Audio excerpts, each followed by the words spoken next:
بسم اللہ الرحمن الرحیم۔ السلام علیکم۔ آپ دیکھ رہے ہیں میرا یوٹیوب چینل ارحم طب یونانی اور میں ہوں آپ کا میزبان حکیم منظر شوار۔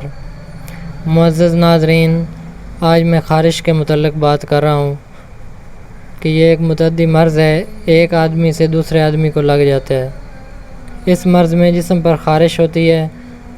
خارش کبھی خشک ہوتی ہے اور کبھی تر، دو اس کی قسمیں ہوتی ہیں، خشک اور تر۔ زیادہ تر انگلیوں کے درمیانی حصہ، کلائی، رانوں کی اندرونی سطح اور خصیوں پر ہوتی ہے۔ اکثر رات کے وقت زیادہ ہوتی ہے۔ خارش کرنے سے جلد سرخ اور کبھی آبلے اور کبھی چھوٹی چھوٹی پھنسیاں وغیرہ بن جاتی ہیں۔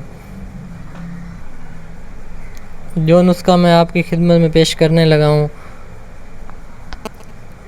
یہ پرانے سے پرانا زخم، ناسور، پھوڑے پھنسیوں کے لیے بہت ہی اکثیر ہے۔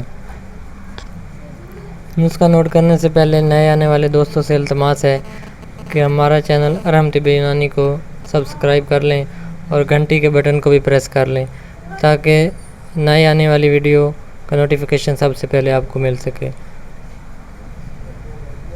نسخہ نہایت ہی آسان ہے۔ آپ نے پوست ریٹھا لینی ہے، ریٹھے لے کر ان میں اس کا بیج وغیرہ نکال دینا، اس کو پیس لینا ہے۔ پیس لینے کے بعد 500 mg کے کیپسول آپ نے بھر لینے ہیں اور صبح و شام ایک کیپسول جو ہے وہ پانی کے ساتھ استعمال کرنا ہے۔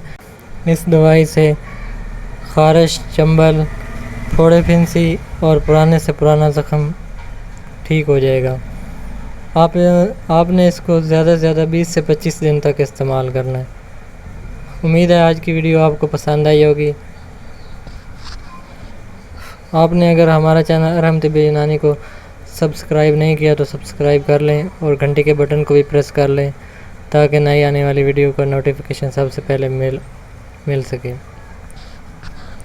ویڈیو کو زیادہ سے زیادہ شیئر کریں، لائک کریں اور کمنٹس میں اپنی قیمتی رائے کا اظہار ضرور کریں۔